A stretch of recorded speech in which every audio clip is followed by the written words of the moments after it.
오늘 주신 하나님의 말씀은 미가서 6장 8절 말씀입니다.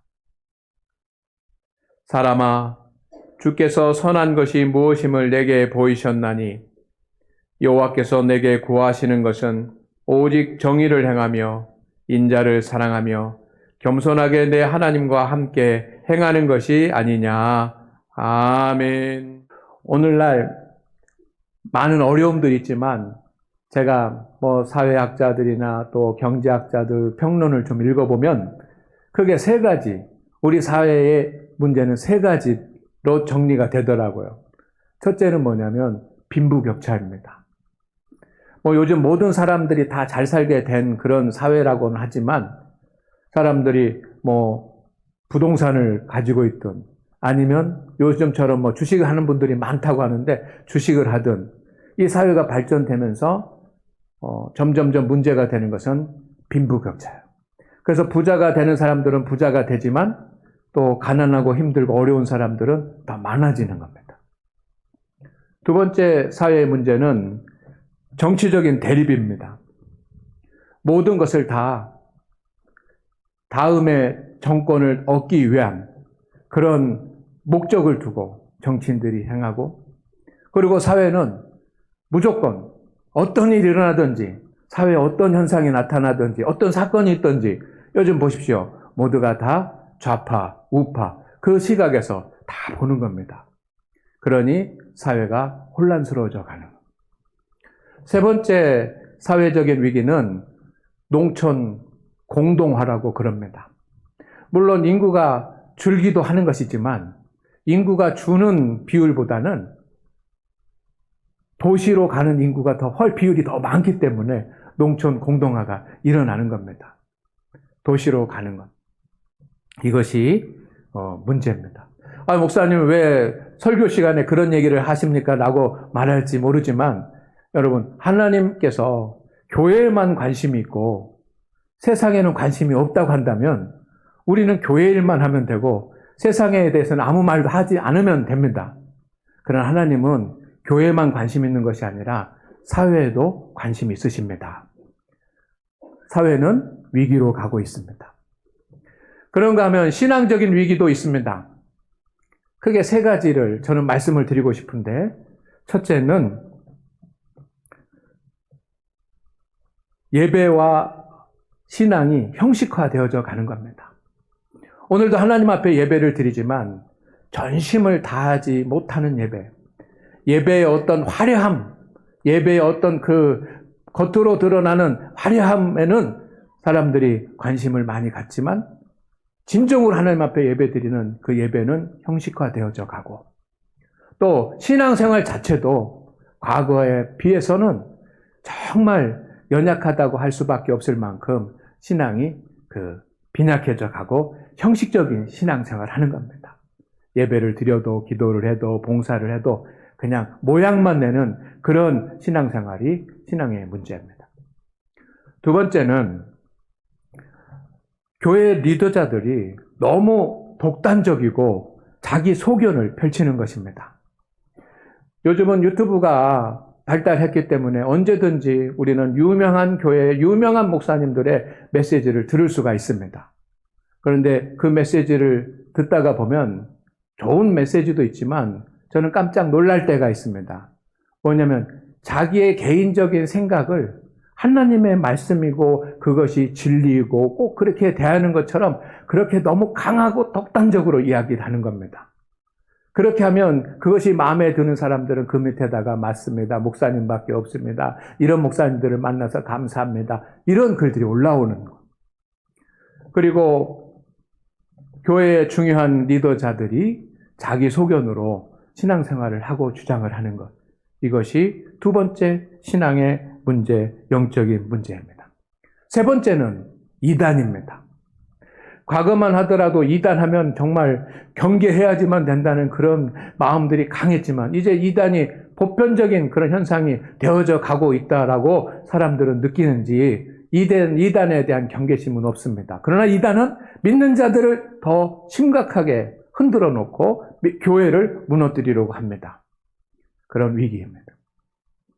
그런데 이런 위기가 지금만 한국만의 위기가 아니고 미가 선지자가 활동을 했던 그 시대, 기원전 8세기경, 그때 그 시대에도 똑같았습니다.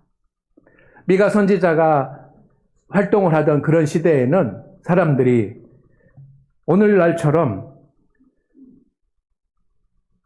너무 가난한 자가 많고 가난한 자를 억압하고 정치적으로는 권력을 가지고 남용을 하고 그때도 사람들은 다 도시로 모여들고 그리고 하나님 앞에 드리는 제사는 형식적인 제사가 되고 우상을 섬기고 자기 선지자가 이야기를 하지만 자기 소견대로 살아가고 그런 시대였습니다. 결국 미가 선지자를 통해서 주신 하나님의 말씀을 듣지 못했던 이스라엘 백성들은 북이스라엘은 무너지고 남왕국은 곧바로 포로로 잡혀가게 되는 그런 어려움을 겪게 되는 것입니다. 오늘 우리는 사회적인 어려움만 있는 것이 아니라 신앙적인 어려움만 있는 것이 아니라 내 인생의 삶의 어려움도 있고 위기도 있습니다. 그런 내 인생, 내 삶의 또 영적인 또 사회적인 그런 모든 것들을 이기고 승리하는 성도가 되기를 원한다면 오늘 주님이 주시는 말씀, 미가를 통해서 주시는 하나님의 말씀을 귀 기울여 들을 주의 이름으로 축원을 드립니다. 하나님은 우리에게 원하시는 것이 있고 또 하나님은 우리에게 기대하시는 것이 있습니다. 그런데 하나님이 원하시는 것을 우리가 어떻게 알 수 있겠습니까? 어떤 분들은 그렇게 이야기할 것입니다. 하나님께서 원하시는 것이 무엇인지 잘 알지 못해요. 그러나 오늘 주님이 말씀하십니다. 선한 것이 무엇임을 내게 보이셨나니. 보이셨다라고 하는 말은 이미 다 알려주셨다는 말입니다. 주님께서 알 만큼 다 말씀하셨다는 것입니다. 오늘 우리 사회에 대해서 말씀을 드렸는데 우리 사회에도 어려운 일들이 일어나고 또 신앙적으로도 있는 여러 가지 문제들이 있습니다. 그 문제들은 거의 대부분이 다 우리가 하나님의 말씀대로 살지 않기 때문에 일어나는 일들입니다. 시대적인 원인도 있고 환경적인 원인도 있지만 근본적으로 하나님 보시기에 선한 삶을 살지 못하기 때문입니다. 어떤 것이 하나님이 원하시는 선한 삶입니까? 여러분, 이미 주님은 선한 것이 무엇인지 내게 보이셨다고 말씀하십니다. 선한 삶이 무엇입니까? 선한 삶을 사는 저와 여러분이 되기를 주의 이름으로 축원을 드립니다. 축원을 드립니다. 선하다라고 하는 말은 좋다라고 하는 말이에요. 이 선하다라고 하는 말이 처음 성경에 나온 구절이 있습니다. 거기가 창세기입니다. 하나님이 세상을 창조하시고 난 뒤에 보기에 심히 좋더라 라고 할 때 그 좋더라고 하는 말이 선하다라고 하는 말입니다. 선한 것은 하나님의 뜻과 말씀의 조화가 이루어진 것입니다. 하나님의 뜻에 딱 합당한 것, 하나님의 뜻에 딱 맞는 것, 그것이 선한 것입니다. 오늘 저와 여러분은 그런 삶을 살아야 할 줄로 믿습니다. 성경을 통해서 보여주셨습니다. 우리는 66권의 성경 말씀이 있습니다. 이 말씀 가운데는 하나님의 위로도 있고 하나님께서 주시는 진리도 있고 그리고 하나님께서 주시는 교훈도 있고 하나님의 명령도 있습니다. 그러나 그 말씀을 통해서 우리에게 위로를 주시고 진리를 주시고 교훈을 주시고 명령을 주시지만 여러분 그 말씀을 듣고 깨달을 때 우리는 하나님의 뜻이 무엇인지 알게 되는 것입니다. 사랑하는 우리 장안교회 성도 여러분, 하나님의 뜻을 깨닫지 못하고서는 주님께서 말씀을 통해서 하나님의 선한 뜻이 무엇인지 보여주셨어도 알 수가 없는 것입니다. 그런데 하나님은 이미 성경을 통해서 보여주셨습니다. 두 번째는 예수 그리스도를 통해서 보여주셨습니다. 주님이 3년 동안 공생의 사역을 하셨던 것을 우리는 모두 다 볼 수가 있습니다. 그 말씀 가운데 어떻게 살아가야지만 되는지 보여주셨고 어떻게 기도해야 되는지 보여주셨고, 상처 주고 대적하는 사람들이 있으면 어떻게 해야지만 되는지, 사명 감당은 어떻게 해야지만 되는지, 하나님께서 맡겨주신 일에는 어떻게 순종해야지만 되는지, 핍박이 있을 때는 그 핍박을 어떻게 해야지만 되는지 다 보여주셨습니다. 그래서 우리는 그 주님께서 보여주신 대로 살면 되는 것입니다. 그런데 그것이 잘 되지 않습니다. 우리는 믿음 생활하지만 예수님처럼 살고자 하는 그런 마음이 적습니다.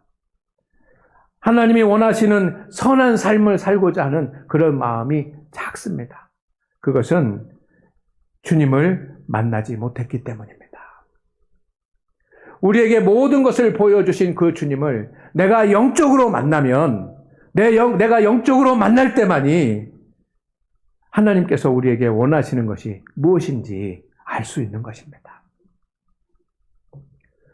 그래서 믿음으로만 보입니다. 지금 나에게 하나님께서 원하시는 것이 무엇인지, 우리 교회에 하나님이 원하시는 것이 무엇인지, 이 사회에 하나님이 원하시는 것이 무엇인지 볼 수 있는 것은, 선한 것이 무엇인지 볼 수 있는 것은 오직 믿음으로만 보입니다. 주님, 말씀하시옵소서.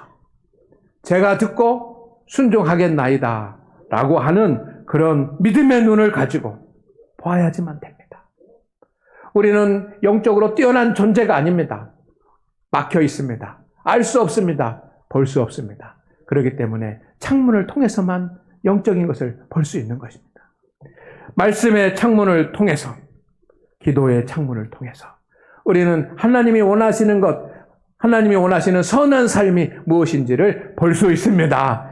그 선한 삶을 살아가는 저와 여러분이 되기를 주의 이름으로 축원을 드립니다. 세상 살아가면서 복되게도 살고, 세상 살아가면서 행복하게도 살고, 세상 살아가면서 정말 잘도 살아야 되지만 우리는 하나님 보시기에 선한 삶을 살아야 되지 않겠습니까? 그래서 선한 것이, 하나님 보시기에 선한 삶이 여러 가지가 있을 것입니다. 그런데 그 중에 하나님께서 우리에게 무엇보다 먼저 요구하시는 것이 있습니다. 오늘 말씀에 이렇게 되어 있습니다. 여호와께서 내게 구하는 것은, 딱 세 가지를 말합니다. 지금 미가를 통해서 이스라엘 백성들에게 하나님께서 들려주신 세 가지, 사회적인 위기, 신앙적인 위기, 개인의 위기, 이런 위기를 하나님께서 건져주실 텐데 그 위기를 회복하고 복되게 살아가면 하나님이 원하시는 것 세 가지가 있다는 것입니다. 첫째는 정의를 행하라 하십니다. 따라합니다. 정의를 행하라. 정의가 무엇입니까? 우리는 정의라고 한다면 공정한 것을 말합니다. 또 공평한 것을 말합니다. 그런데 누구의 기준입니까? 사람의 기준. 그 나라마다, 민족마다 정의의 기준이 조금씩 다를 겁니다. 그것은 왜 그렇습니까? 그 사람의 기준이 다르기 때문이에요.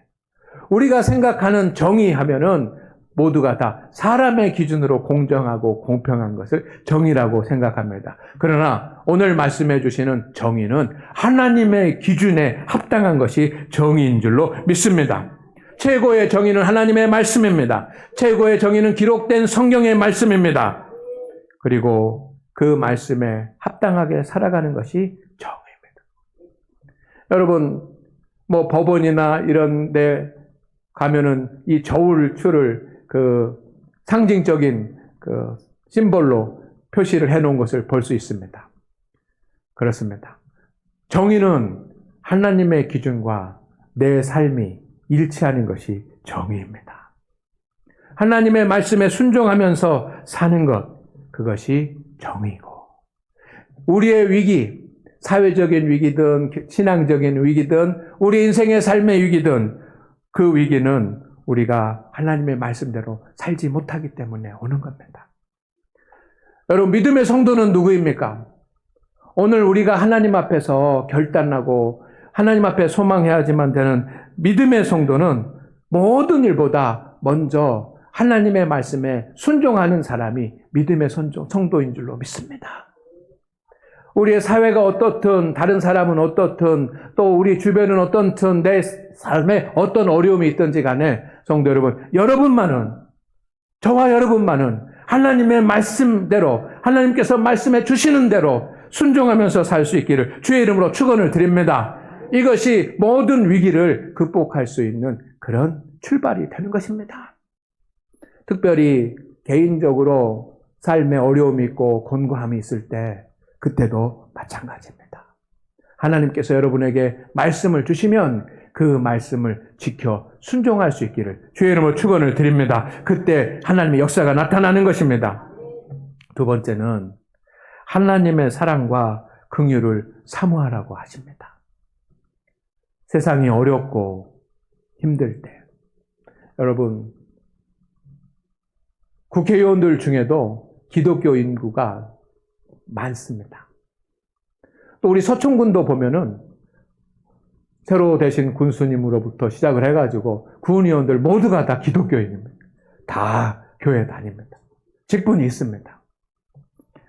그런데 사회는 어렵습니다. 정말 그분들이 믿음의 사람들이 먼저 하나님의 은혜를 구하고 하나님의 사랑을 구한다고 한다면 삶은, 나라는, 지역은 달라질 것입니다. 오늘 우리는 어떤 어려움을 겪을 수 있을 수 있습니다. 저는 압니다. 우리 성도들 한 성도 한 성도가 가지고 있는 어려움과 기도의 제목들을 다 알고 있습니다. 주님도 더 자세히 아시지 않겠습니까? 그런데 이 위기 가운데, 어려움 가운데 우리가 승리하려고 한다면 하나님의 사랑과 긍휼을 사모해야지만 됩니다. 인자를 사랑하며 라고 말. 여기 인자라고 하는 것은 하나님의 자비를 말합니다. 하나님의 은혜요, 하나님의 사랑이요, 하나님의 긍휼입니다. 사랑하는 우리 성도 여러분, 하나님의 은혜보다 세상이 줄 수 있는 것들이 위대하지 않습니다. 세상이 줄 수 있는 것들보다 하나님이 주신 은혜가 더 위대하고 큽니다. 세상적으로는 부족하고 세상적으로는 연약할지라도 하나님께서 은혜를 주시면 그 은혜는 모든 것을 감당할 수 있습니다. 주님은 우리를 사랑하십니다. 우리는 누군가의 사랑을 받고 싶어 합니다. 그러나 세상이, 친구들이, 가족들이 줄 수 있는 사랑보다 하나님 한 분이 주시는 사랑이 더 큰 것입니다. 하나님의 사랑만 받아도, 하나님이 사랑하신다는 것을 깨달아 알기만 해도 우리는 평안해지고 쉼을 얻게 될 것입니다. 하나님이 주시는 긍휼은, 우리를 불쌍히 여기시고 도우시는 하나님의 긍휼의 역사는 우리의 모든 아픔과 우리의 모든 상처를 치유하시고 위로하시고 회복하십니다. 믿음의 성도는 그래서 모든 일보다 먼저 하나님의 자비를 사모합니다. 여러분, 힘들고 어려울 때마다 내가 왜 이렇게 힘들지, 어렵지, 불평하고 원망하고 나를 도와줄 사람을 찾는 것이 아니라 하나님, 주님께서 나에게 은혜를 주시고 주님께서 나에게 사랑을 베풀어 주시고 주님께서 나에게 긍휼을 더하여 주시옵소서라고 기도할 수 있기를 바랍니다.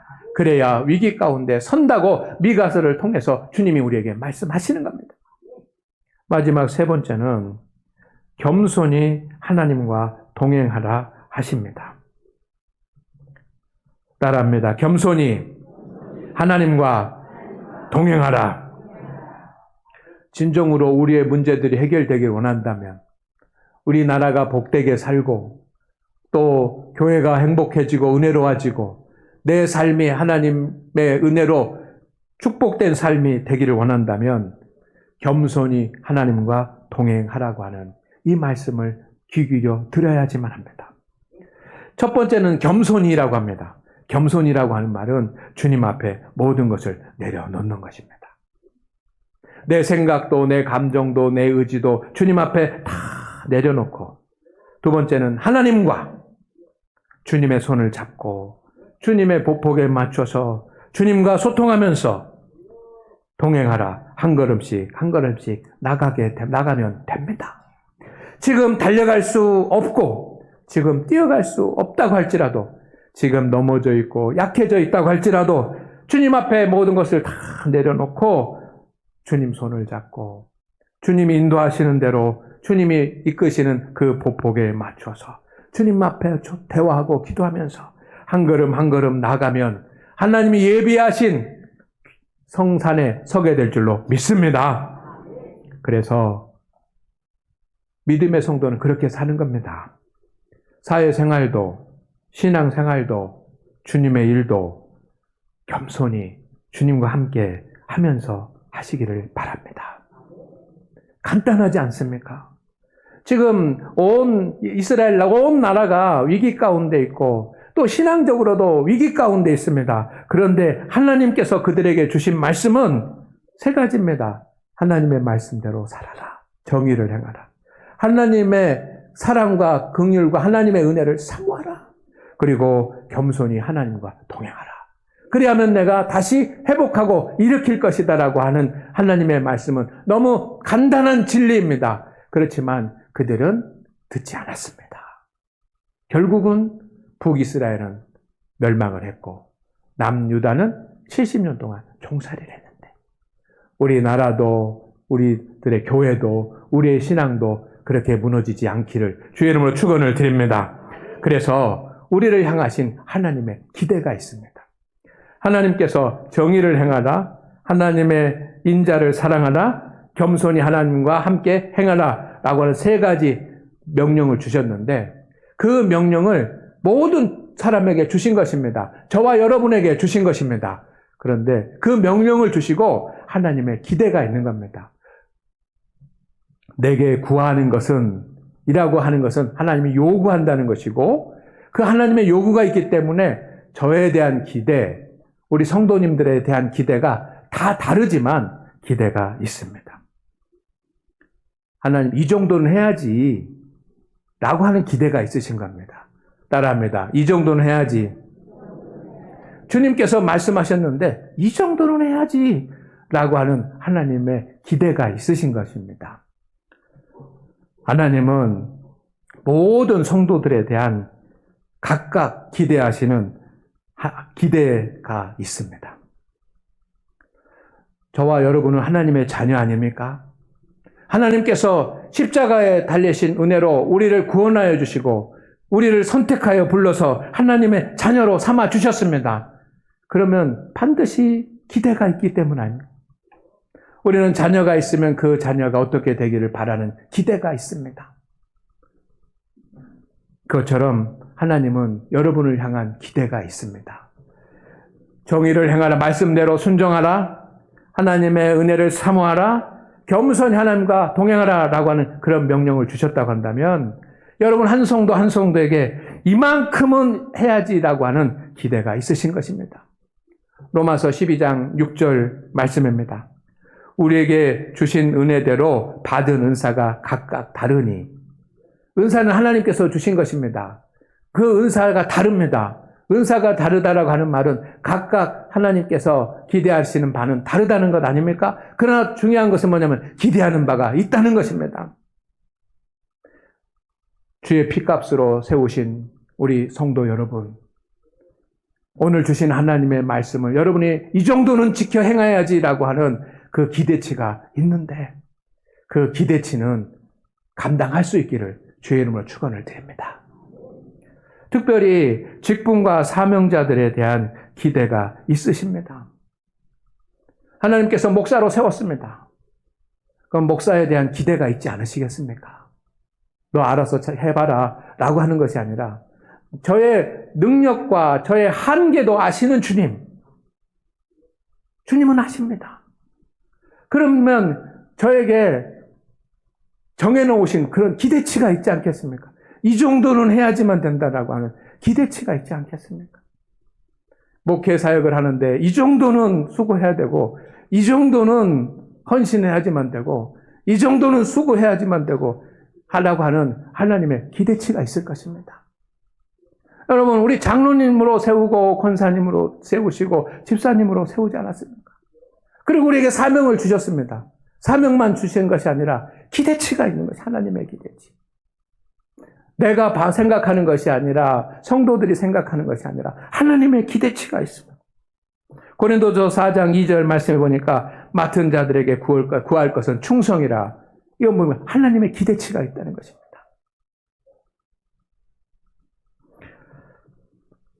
여러분, 하나님의 기대에 합한 사람이 되기를 주의 이름으로 축원을 드립니다. 하나님의 기대에 합한 사람에게는 하나님이 주시는 상급이 있습니다. 반드시 하나님께서 보상하십니다. 공짜가 없습니다. 우리는 공짜로 구원을 받지만 하나님의 은혜는 충성한 사람, 하나님의 기대에 합당한 사람은 공짜가 없는 거예요. 하나님은 아브라함의 믿음을 보시기를 원했습니다. 이스라엘 민족의 조상으로 세우고자 하셨습니다. 믿음의 조상으로 세우고자 하셨습니다. 하나님의 기대치가 있는 거예요. 이 정도 믿음은 돼야지만 되겠다라고는 하나님의 기대치가 있는 겁니다. 그렇기 때문에 그를 시험하시지 않습니까? 그리고 그 하나님의 기대치에 합당했을 때 하나님은 그에게 약속된 복을 주시기 시작하는 겁니다. 요한계시록 22장 12절 말씀입니다. 다 같이 읽습니다. 시작. 보라, 내가 속히 오리니 내가 줄 상이 내게 있어 각 사람에게 그가 행한 대로 갚아 주리라. 하나님께서 우리가 믿는 대로 갚아주는 것이 아니고 행한 대로 갚아주시겠다는 것입니다. 하나님의 기대치에 이루기를 원합니다. 우리 성도들이, 우리 직분자들이, 우리 교회가 하나님의 기대치에 다다르면 기적이 일어날 것입니다. 여러분의 믿음이 하나님이 원하시는 기대치에 다다르면 기적이 일어날 줄로 믿습니다.